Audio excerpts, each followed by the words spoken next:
राधे राधे, हरे कृष्णा। आप सभी पर भगवान श्री कृष्ण की कृपा सदा बनी रहे। आज माघ मास का चौथा दिन है और आज दिनांक है 17 जनवरी शुक्रवार।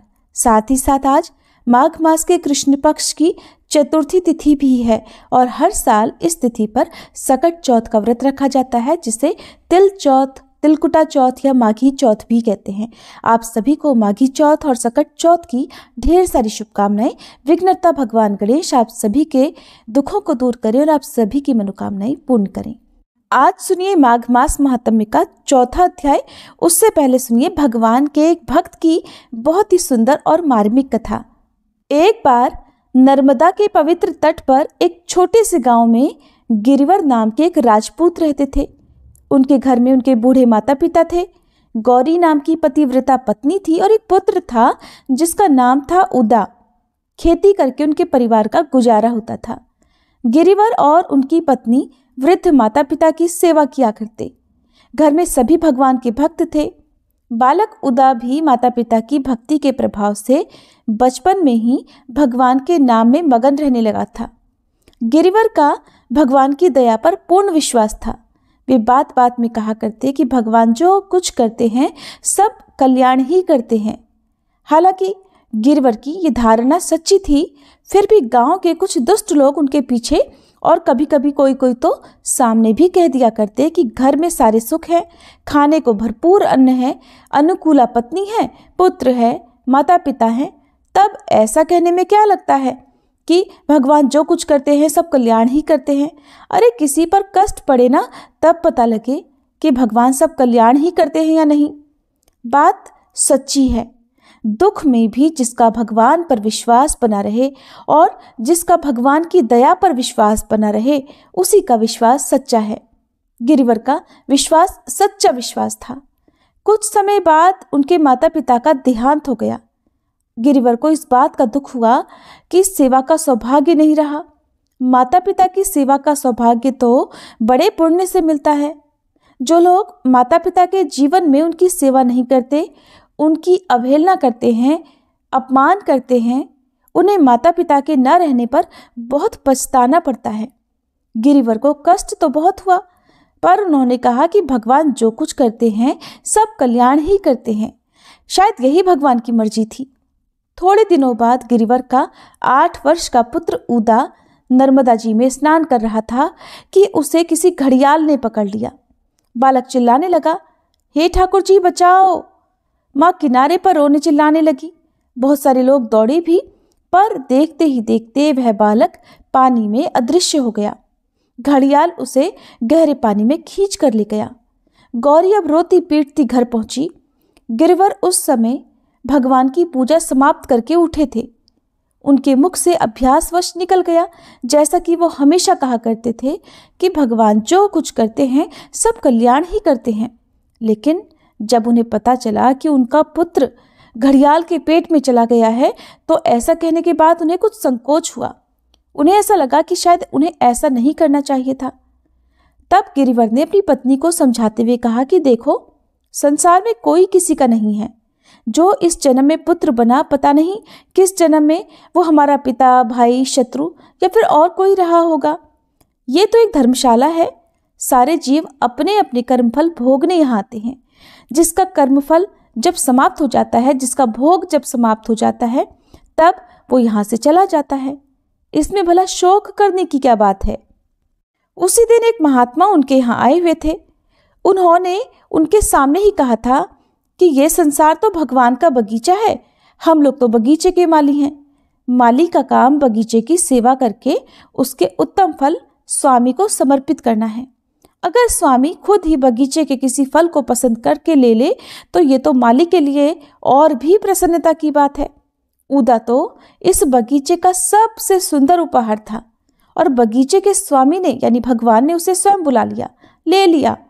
तो हमें तो प्रसन्न होना चाहिए, शोक नहीं करना चाहिए। भगवान की इस सृष्टि में कोई वस्तु नष्ट नहीं होती। पदार्थ बस एक स्थान से दूसरे स्थान पर चले जाते हैं। इसी तरह जीव भी नष्ट नहीं होता और तुम्हारा उदा भी भगवान की कृपा से कहीं इससे भी अच्छी जगह हो सकता है। तुम उसके लिए चिंता मत करो, दुख मत करो। उदा भगवान का भक्त था, रोज कीर्तन करता था। घड़ियाल द्वारा पकड़ लिए जाने पर भी उसने भगवान को ही पुकारा, इसलिए तो वह भगवान के धाम में ही गया होगा। और ऐसे पुत्र के लिए फिर तुम शोक क्यों करती हो? सच्ची माता का तो कर्तव्य है कि वह पुत्र को सुख पहुंचाए, और भगवान के आनंदमय धाम में पुत्र गया, इससे तो तुम्हें प्रसन्न होना चाहिए। उदा मर ही गया हो, इसी का क्या ठिकाना? हो सकता है वो जीवित ही हो, किसी ने उसे मरा हुआ थोड़े ना देखा है। और फिर किसी भी दशा में तुम्हें शोक नहीं करना चाहिए, हो सकता है वो तुम्हें फिर कभी मिल जाए। तो भगवान जो कुछ करते हैं सब कल्याण ही करते हैं। तब गौरी ने कहा कि मेरा तो मन कहता है कि मेरा पुत्र अभी जीवित है, वो चाहे जब मिले पर मुझे मिलेगा जरूर, ऐसा मेरा मन कहता है। पत्नी की बात सुनकर गिरिवर बोले कि वो मिले या ना मिले, हमें यही चाह क्यों हो कि वो हमें मिले? अरे अब तक भगवान ने हमें एक सेवा सौंप दी थी तो उसे करते थे, अब दूसरी सेवा सौंपेंगे तो उसे भी करेंगे। जो स्वामी की सेवा से जी चुराता है वो नमक हराम है, और जो स्वामी की वस्तु को अपनी समझता है वो तो निरा बेईमान है। हमें स्वामी जी जो सेवा दें हमें उसी को सावधानी से करना है।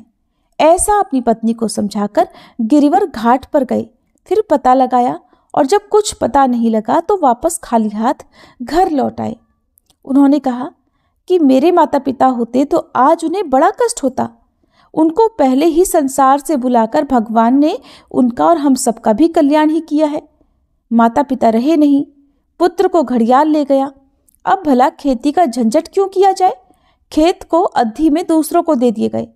आंधी पाती में अब जो अनाज मिलता था उसी से गिरिवर और उनकी पत्नी का काम मजे से चल जाता था। ठाकुर जी की सेवा पूजा भी खूब होती थी। अब गिरिवर भगवान का ध्यान करते, पूजा पाठ करते, पुराण सुनते और विष्णु सहस्त्र नाम का पाठ करते। उनकी पत्नी का भी अब पूरा समय भगवान की सेवा में ही लगता। गिरिवर अपनी पत्नी से कहते, देखो उदा होता तो क्या हम इस प्रकार से भजन में लग पाते?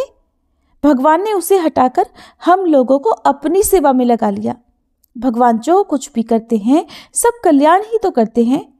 तब उनकी पत्नी कहती, सचमुच भगवान ने हम पर बड़ी ही कृपा की है, परंतु माता के हृदय से अपने पुत्र की स्मृति नहीं गई थी। उसे बार बार अपना पुत्र उदा याद आ ही जाता था। उधर उदा को पानी में लेकर घड़ियाल डूब गया था। वो कुछ ही दूर गया था कि उस घड़ियाल पर किसी दूसरे बड़े घड़ियाल ने आक्रमण कर दिया। इस लड़ाई में उदा घड़ियाल के मुख से छूट गया। वह जल के ऊपर आकर फिर डूबने ही वाला था कि पास से ही जाती हुई नौका के कुछ लोगों ने उसे उठाकर नौका पर रख लिया। नौका पर पहुंचकर वह बालक मूर्छित हो गया। बात यह थी कि उस प्रदेश के राजा चंद्रसेन की कोई संतान नहीं थी। रानी के मरने पर उसके मन में वैराग्य का उदय हुआ। अब उन्होंने संन्यास लेने का विचार किया। अचानक उनके पिता के गुरुजी जो एक सिद्ध योगी थे उनके यहाँ आए। फिर उन्होंने बताया कि एक अनुष्ठान करने से एक सुयोग्य पुत्र तुम्हें मिलेगा जो अपने माता पिता के राज्याभिषेक के दिन तक भूला रहेगा, और उसे शिक्षा देकर सुयोग्य बनाकर तब राज्य सौंपकर तुम संन्यास ले सकते हो। अब गुरुजी के साथ वन में आकर राजा ने अनुष्ठान किया। अनुष्ठान पूरा होने पर नौका पर बैठकर वे नर्मदा जी में मछलियों को अन्न खिला रहे थे। ठीक उसी समय डूबते हुए उदा को देखकर उन्होंने नौका पर उसे उठा लिया। उदा के पैर में घाव था घड़ियाल के पकड़ने का। महाराज उस बालक को राजधानी ले आए। 21 दिनों तक वह मूर्छित पड़ा रहा। इसी बीच चिकित्सा होने पर उसके पैर का घाव ठीक हो गया। होश आने पर वह अपने माता पिता आदि सबको भूल गया। अब उसे केवल इतना याद था कि वो एक क्षत्रिय है और उसका नाम उदा है। फिर उसे ये बताया गया कि महाराज चंद्रसेन ही तुम्हारे पिता हैं और तुम्हारी माता महारानी कमला देवी परलोक जा चुकी हैं। तुम्हारा नाम उदयराज है। अब राजकुमार उदयराज की शिक्षा के लिए सुयोग्य गुरुओं की नियुक्ति हो गई। ये बहुत ही प्रतिभाशाली थे, भगवान के भक्त भी थे। प्रजा का सुख दुख अपने सुख दुख से भी अधिक महत्व रखता था उनके लिए। विजयनगर के महाराज की पुत्री से उनका विवाह हो गया। महाराज चंद्रसेन ने उन्हें सुशिक्षित और योग्य समझकर राज्याभिषेक की तैयारी की। फिर उन्हें राज्य सौंपकर महाराज स्वयं संन्यास लेकर भगवान का भजन करने के लिए वन में जाने का दृढ़ निश्चय भी कर चुके थे। इधर देश में भीषण अकाल पड़ गया। अन्न के बिना लोग मरने लगे और तिनकों के बिना पशु। गिरिवर और गौरी को इधर अब ठाकुर जी की पूजा में भी कठिनाई होने लगी। घर में उनके जो कुछ भी था उसे बेचकर जब तक काम चला तब तक उन्होंने चलाया। आखिरकार अंत में भगवान की श्री मूर्ति का भार पुरोहित को सौंपकर और पूजा खर्च के लिए गौरी की सोने की नथ देकर भगवान का नाम लेते हुए वे दंपत्ति घर से निकल पड़े। गांव से निकलकर रात को वे लोग एक वृक्ष के नीचे लेटे हुए थे। तभी रात में एक काले सांप ने आकर गौरी के पैर में काट लिया। गौरी विष से छटपटाती हुई भगवान के नाम का उच्चारण करने लगी और फिर अंत में भगवान का नाम लेते लेते ही उनकी सांसें रुक गईं। तब गिरिवर के मुख से निकला कि भगवान जो कुछ करते हैं सब कल्याण ही करते हैं। अब रात भर वे अपनी पत्नी की मृतदेह के पास बैठे रहे, कीर्तन करते रहे। सांप से काटे व्यक्ति को जलाना नहीं चाहिए, इसलिए सुबह सवेरे गौरी के देह को कंधे पर उठाकर उन्होंने नर्मदा जी में प्रवाहित कर दिया। अब गिरिवर अकेले रह गए। उनका वैराग्य और तीव्र हो उठा। भगवान को पाने की लालसा हृदय में बड़ी प्रबल रूप से जागृत हो गई। उनके प्राण तड़फड़ाने लगे। एक दिन एक वृक्ष के नीचे बैठे बैठे वे फूट फूट कर रोने लगे, भगवान को पुकारने लगे। पुकारते पुकारते वे मूर्छित हो गए। सहसा मानो कुछ और का कुछ और ही हो गया हो। नर्मदा जी श्री यमुना जी के रूप में बदल गई। वह वन दिव्य वृंदावन हो गया। सामने कदम्ब के नीचे मुरली होठों से लगाए त्रिभंग सुंदर मयूर पिच्छधारी पीतांबर पहने वनमाली श्री कृष्ण चंद्र की दिव्य झांकी को देखते ही गिरिवर के नेत्र वहीं स्थिर हो गए। शरीर जड़ की भांति हो गया, हिल डुल ही नहीं सके, वाणी रुद्ध हो गई, बोल नहीं सके। हृदय जैसे आनंद सागर में हिलोरे लेने लगा। तब श्याम सुंदर ने अपने अमृत भरे स्वर से कहा, गिरिवर तू मुझे बहुत प्यारा है, तेरे बिना अब मुझे अच्छा नहीं लगता। तेरे लिए यहाँ दिव्य वृंदावन का प्राकट्य हुआ है। अब तू मेरे धाम में चल।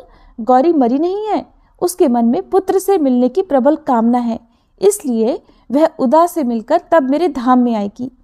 भगवान के इतना कहते ही गिरिवर का शरीर ज्योतिर्मय हो गया। कुछ ही क्षणों में उनके शरीर से ज्योतिपुंज निकला और फिर सुंदर गोप बालक के रूप में घनीभूत होकर श्री कृष्ण के चरणों में गिर पड़ा। श्याम ने उसे प्रेम से उठाकर अपने हृदय से लगा लिया। अपने सखा और वृंदावन के सहित भगवान वहीं अंतर्ध्यान हो गए। गिरिवर का शरीर वन में वन देवी की रक्षा में वृक्ष के नीचे पड़ा रहा। गौरी का शरीर बहते बहते नदी में टूट कर गिरे हुए एक वृक्ष में किनारे पर उलझ गया था। 7 दिन तक वह वहीं उलझा रहा, पर किसी भी पक्षी या किसी भी जल जंतु ने उसे छुआ तक नहीं। 8वें दिन लहरों के धक्के से वहां से निकलकर वह आगे बह चला। वहां से थोड़ी दूर पर एक सिद्ध महात्मा रहते थे। वह स्नान करने वहां आए थे। उन्होंने देखते ही समझ लिया कि बहने वाले देह में अभी प्राण हैं। किनारे पर उस देह को लाकर उस पर अभिमंत्रित करके उन्होंने जल का छींटा दिया। इससे गौरी की देह में चेतना आ गई और वह उठ बैठी। महात्मा जी उसे कुटिया पर ले आए और एक सिद्ध फल खाने को दिया। फल खाते ही गौरी को लगा कि मानो उनके मन से सारे संस्कारों का बोझ उतर गया हो।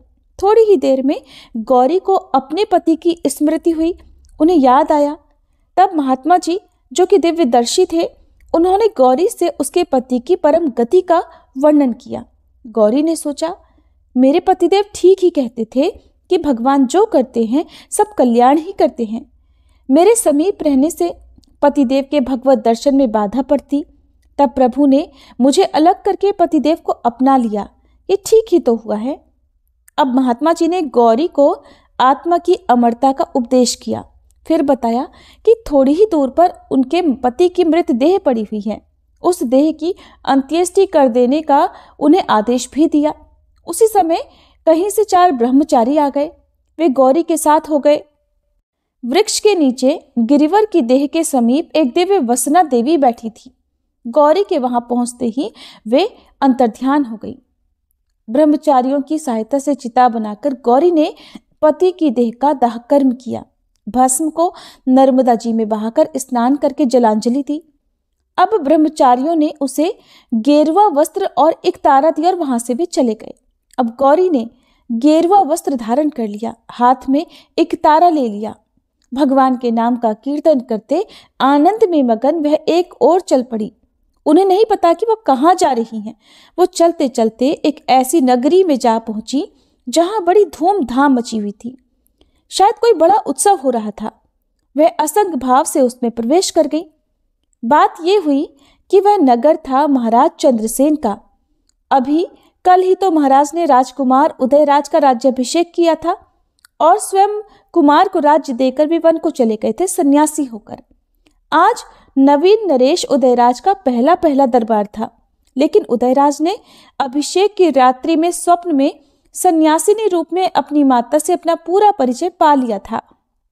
वन जाने से पहले महाराज चंद्रसेन ने भी उनको जल में पाने से लेकर अब तक की सारी बातें बता दी थी, इसलिए वे अपनी माता के दर्शन पाने के लिए तीव्र उत्कंठित थे। सब सेवकों को कहा गया कि कोई भी सन्यासिनी आते ही राजा को समाचार तुरंत पहुंचाया जाए। अब गौरी के नगर में पहुंचते ही उदयराज को समाचार मिला। वे स्वयं दौड़े आए और पहचानते ही माँ माँ कहते हुए चरणों में गिर पड़े। गौरी ने उन्हें उठाकर हृदय से लगा लिया। फिर अरे मेरा उदा, अरे मेरा उदा ऐसा कहकर वह रोने लगी। उस समय पूरा दरबार स्थगित हो गया। पुत्र माता को राजमहल में लेकर आया। फिर गौरी ने पुत्र के मुख से पूरी बातें सुनी। उदा को भी पिता की भगवत प्राप्ति का समाचार मिला। गौरी के मन में पुत्र से मिलने की जो इच्छा थी वो भी पूर्ण हो गई। अब उसकी आसक्ति नष्ट हो गई। अब वह वन में जाकर भजन करना चाहती थी, किंतु पुत्र ने आग्रह करके उनको इस बात पर राजी कर लिया कि वो नगर से बाहर कुटिया में रहेंगी। अब उनके लिए कुटिया बना दी गई। गौरी उसमें रहकर भजन करने लगी। धीरे धीरे उनका भगवत प्रेम पराकाष्ठा को पहुंच गया। फिर भगवान ने दर्शन देकर उन्हें कृतार्थ किया। भगवान का दर्शन करते करते ही देह त्याग कर वह भगवान के धाम को चली गई और उदयराज अपनी पत्नी सहित भगवान का भजन करते हुए प्रजा पालन करते रहे। भगवान की सच्ची भक्ति पाकर उनका जीवन भी कृतार्थ हो गया। तो इस तरह से भक्त अपने भगवान को पाने के लिए भक्ति किया करते हैं। ये कथा आपको कैसी लगी? वीडियो को लाइक करके कमेंट बॉक्स में जरूर बताइएगा। अब सुनिए आज का अध्याय। यमदूत कहने लगा कि तुमने बड़ी सुंदर बात पूछी है। यद्यपि मैं पराधीन हूँ, फिर भी तुम्हारे स्नेहवश अपनी बुद्धि के अनुसार बताता हूँ। जो प्राणी काया, वाचा और मनसा से कभी दूसरों को दुख नहीं देते, वे कभी यमलोक में नहीं जाते। हिंसा करने वाले वेद, यज्ञ, तप और दान से भी उत्तम गति को नहीं पा सकते। अहिंसा सबसे बड़ा धर्म, तप और दान ऋषियों ने बताया है।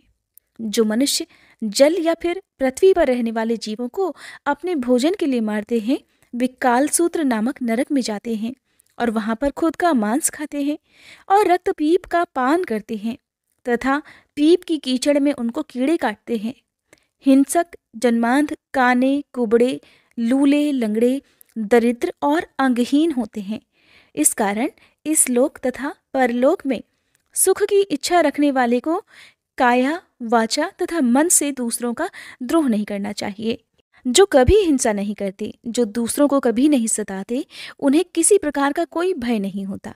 जिस तरह सीधी और टेढ़ी दोनों प्रकार की बहने वाली नदियां भी समुद्र में जाकर मिल जाती हैं, वैसे ही सभी धर्म अहिंसा में प्रवेश कर जाते हैं। ब्रह्मचारी, गृहस्थ, वानप्रस्थी या यति सभी अपने अपने धर्म का पालन करने और जितेंद्रिय रहने से ही ब्रह्मलोक को प्राप्त करते हैं। जो जलाशय आदि बनाते हैं और सदैव पांचों यज्ञ करते हैं, वे कभी नरक में नहीं जाते। जो इंद्रियों के वशीभूत नहीं होते और अपनी अपनी इंद्रियों को अपने वश में रखते हैं, वेदवादी और नित्य ही अग्नि अर्थात हवन आदि का पूजन करते हैं, वे निश्चित ही स्वर्ग को जाते हैं। युद्ध भूमि में जो शूरवीर योद्धा मर जाते हैं, वे सूर्य लोक को प्राप्त हो जाते हैं। जो अनाथ, स्त्री, शरण में आए हुए तथा ब्राह्मणों की रक्षा करने के लिए अपने प्राण त्याग देते हैं, वे कभी स्वर्ग से नहीं लौटते। जो मनुष्य लूले, लंगड़े, वृद्ध, अनाथ या गरीबों का पालन करते हैं, उनकी सहायता करते हैं, वे भी स्वर्ग में जाते हैं। जो मनुष्य गौओं के लिए पानी का आश्रय करते हैं तथा कुएं, तालाब, बावड़ी आदि बनवाते हैं, वे सदा स्वर्ग में वास करते हैं। जैसे जैसे जीव इनमें पानी पीते हैं, वैसे ही उनका धर्म भी बढ़ता जाता है। जल से ही मनुष्य के प्राण हैं, इसलिए जो प्याऊ आदि लगवाते हैं या पानी का दान करते हैं, वे अक्षय स्वर्ग को प्राप्त होते हैं। बड़े बड़े यज्ञ भी वो फल नहीं देते जो अधिक छाया वाले वृक्ष मार्ग में लगाने से देते हैं। इसलिए जो मनुष्य वृक्ष रोपण करता है, छायादार पेड़ लगाता है, फलदार वृक्ष लगाता है, वो सदैव दानी और यज्ञ करने वाला होता है। जो अच्छे फल और अच्छी छाया वाले मार्ग के वृक्षों को काटता है, उसे हर हाल में नरक ही भोगना होता है। तुलसी का पौधा लगाने वाला और तुलसी का पौधा दान में देने वाला सब प्रकार के पापों से छूट जाता है। जिस घर में तुलसी वन है, वो घर तीर्थ के समान होता है और उस घर में कभी यमदूत नहीं जाते। तुलसी की सुगंध से पितरों का मन आनंदित हो जाता है और वे विमान में बैठकर फिर विष्णु लोक को जाते हैं। नर्मदा नदी का दर्शन, गंगा जी का स्नान और तुलसी दल का स्पर्श, ये सब बराबर बराबर पुण्य देने वाले हैं। हर एक द्वादशी को ब्रह्मा जी भी तुलसी जी का पूजन करते हैं। रत्न, सोना, फूल तथा मोती की माला के दान का भी इतना पुण्य नहीं मिलता जितना कि तुलसी की माला के दान का है। जो फल आम के 1000 और पीपल के 100 वृक्षों को लगाने से होता है, वो तुलसी के एक पौधे के लगाने से ही मिल जाता है। पुष्कर आदि तीर्थ, गंगा आदि नदी, वासुदेव आदि देवता सब ही तो तुलसी में वास करते हैं।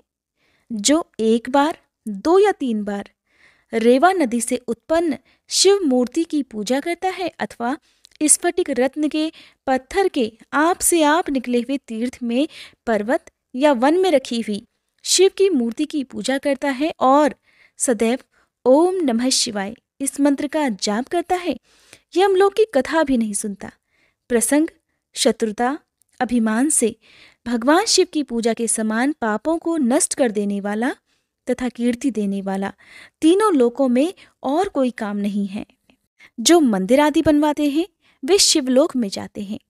श्री ब्रह्मा, विष्णु और महेश का मंदिर बनाकर मनुष्य वैकुंठवासी हो जाता है। जो भगवान की पूजा करने के लिए फलों के या फूलों के बाग लगाते हैं, वे धन्य होते हैं।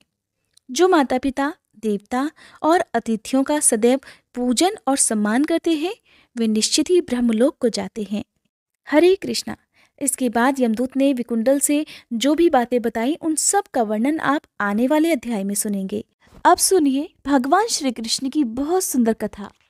इस कहानी के अनुसार मथुरा में एक संत रहते थे। उनके बहुत सारे शिष्य भी थे और उन्हीं में से एक शिष्य थे सेठ। सेठ का लंबा चौड़ा कारोबार था और वो अपने कारोबार के सिलसिले में दूर देश की यात्राएं भी किया करते थे और अक्सर वो अपने घर से बाहर ही रहा करते थे। एक बार वो अपने कारोबार के सिलसिले में कन्नौज गए। कन्नौज जाकर उन्होंने अपने लिए खुशबूदार इत्र खरीदे, क्योंकि कन्नौज अपने खुशबूदार इत्रों के लिए बहुत प्रसिद्ध है। उन्होंने इत्र की एक बहुत महंगी शीशी संत को भेंट करने के लिए खरीद ली। अब कुछ दिनों के बाद सेठ जी जब वापस अपना काम खत्म करके लौटे, तो अगले दिन वे संत की कुटिया पर उनसे मिलने के लिए गए। लेकिन उस समय संत महाराज कुटिया में नहीं थे। उन्हीं के आसपास रहने वाले शिष्यों से पूछा तो पता चला संत महाराज तो यमुना नदी किनारे गए हैं ध्यान और स्नान करने के लिए। जब सेठ ने ये सुना तो वो चल दिए घाट की तरफ। घाट पर पहुंचे तो देखा संत महाराज तो घुटने भर पानी में खड़े होकर यमुना नदी में कुछ देख रहे हैं और संत महाराज यमुना नदी में कुछ इस तरह से देख रहे थे कि उन्हें अपने आसपास की सुध ही नहीं रही। उन्हें नहीं पता कि उनके आसपास क्या हो रहा है और यमुना नदी की तरफ देखकर वो मंद मंद मुस्कुरा भी रहे थे। इस प्रकार जब उन्होंने बहुत दूर से संत को वहां खड़ा हुआ देखा तो भागकर सेठ उनके पास पहुंचे, प्रणाम करके कहने लगे, संत महाराज जी, मैं आपके लिए कन्नौज से इत्र की एक शीशी लेकर आया हूँ। संत ने कहा, अच्छा, ये तो बहुत अच्छी बात है, लाओ मुझे दो। तब सेठ ने इत्र की शीशी संत के हाथ में दे दी। अब सेठ जी बड़े प्रसन्न, सोचने लगे शायद मेरा लाया हुआ इत्र संत महाराज को बहुत पसंद आ गया है। उधर संत महाराज ने तुरंत वो शीशी खोली और सारा का सारा इत्र डाल दिया यमुना जी में। अब जब संत महाराज ने महंगी शीशी का सारा इत्र यमुना नदी में डाल दिया तो उसके बाद भी वो मुस्कुराते रहे। सेठ ये सारा दृश्य देख रहे थे और ये देखकर वो एकदम से उदास हो गए और सोचने लगे कि एक बार भी संत महाराज ने ये इत्र प्रयोग नहीं किया, उसे सूंघा तक नहीं, और बिना सूंघे बिना देखे सारा का सारा इत्र डाल दिया यमुना में। सेठ जी ये सारा का सारा दृश्य देखकर बहुत उदास खड़े हुए थे, लेकिन उन्होंने कुछ बोला नहीं और चुपचाप उदास मन से वापस अपने घर लौट गए। अब कई दिन तक सेठ जी बड़े उदास होकर सोचते रहते कि मेरा लाया हुआ इतना महंगा इत्र संत महाराज ने सूंघा तक नहीं, प्रयोग तक नहीं किया और बर्बाद कर दिया। काफी दिनों के बाद जब उनकी उदासी कुछ कम हुई तो वो वापस फिर से संत महाराज की कुटिया में उनके दर्शन करने के लिए चले गए। आप जब वहां पहुंचे तो उन्होंने देखा संत महाराज तो कुटिया में अकेले ध्यान लगाए हुए बैठे थे, एकदम शांत और आंखें बंद, और उनके होठ कोई भजन गुनगुना रहे थे। आहट हुई तो उन्होंने आंखें खोलकर देखा तो द्वार पर सेठ जी खड़े हुए थे। प्रसन्न होकर संत महाराज ने उन्हें अपने पास बुला लिया और कहने लगे, आओ आओ सेठ जी, मैं तो तुम्हारा ही इंतजार कर रहा था। उस दिन तुम्हारा इत्र तो बहुत बड़ा काम कर गया। सेठ जी को विश्वास नहीं हुआ। बड़े आश्चर्य और हैरानी के साथ वो संत महाराज की तरफ देखने लगे, फिर पूछने लगे। जब उन्होंने कुछ नहीं समझा तो खुद ही पूछने लगे, मैं कुछ समझा नहीं संत महाराज। सुनकर संत ने कहा, उस दिन यमुना में राधा जी और श्री कृष्ण की होली हो रही थी। राधा जी ने श्री कृष्ण के ऊपर रंग डालने के लिए जैसे ही बर्तन में पिचकारी डाली, बस उसी समय मैंने तुम्हारा लाया हुआ इत्र बर्तन में डाल दिया और इस तरह से सारा इत्र पिचकारी से रंग के साथ श्री कृष्ण के शरीर में चला गया। बस फिर क्या था, भगवान कृष्ण इत्र की महक से महकने लगे। तुम्हारे लाए हुए इत्र ने श्री कृष्ण और राधा रानी की होली में एक नया ही रंग भर दिया और तुम्हारे कारण ही मुझे भी श्री कृष्ण और राधा रानी की कृपा प्राप्त हो गई। सेठ जी चुपचाप बड़े हैरान परेशान और अपनी आंखें बड़ी बड़ी करके संत महाराज को देखते रहे। उनकी समझ में कुछ भी नहीं आ रहा था। यहाँ तक कि सेठ जी को तो संत महाराज की बातों पर विश्वास ही नहीं हुआ। उधर संत महाराज ने जब सेठ की आंखों में अविश्वास की झलक देखी तो कहने लगे, शायद सेठ जी तुम्हें मेरी बात पर विश्वास नहीं हो रहा, तो एक काम करो, जाओ और मथुरा के सभी श्री कृष्ण राधा के मंदिरों के दर्शन कर आओ, फिर कुछ कहना। सेठ जी मथुरा में स्थित सभी राधा रानी और भगवान कृष्ण के मंदिरों में गए। वहां उन्होंने जब दर्शन किए तो उन्होंने एक बात का एहसास किया, जितने भी मंदिर में वो दर्शन करने गए उन सभी मंदिरों में श्री कृष्ण और राधा रानी की मूर्ति से अपने लाए हुए इत्र की महक उन्हें महसूस हुई। अब सेठ जी का इत्र श्री कृष्ण और राधा रानी ने स्वीकार कर लिया था और जब इस प्रकार एहसास कर संत महाराज की कुटिया में वे वापस लौटे तो संत महाराज के चरणों में गिर पड़े। सेठ जी की आंखों से आंसुओं की धार बह निकली।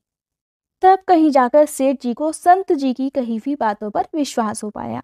तब उन्हें पता चला कि किस अधिकार से संत महाराज ने यमुना नदी में सारा का सारा महंगा इत्र डाल दिया था। सेठ जी की आंखों से आंसुओं को गिरते देखकर संत महाराज की आंखें भी अपने भगवान की याद में गीली होने लगी। इसलिए सदा याद रखना चाहिए कि संत महात्मा भले ही हमारे जैसे दिखते हों, लेकिन वे हर वक्त अपना ध्यान सिर्फ अपने भगवान में लगाए रखते हैं। और हम जैसों को ये अधिकार तब प्राप्त होता है जब हम भक्ति की राह में आगे बढ़ते हैं या हमारे मन में अपने भगवान के प्रति श्रद्धा और विश्वास बढ़ जाता है।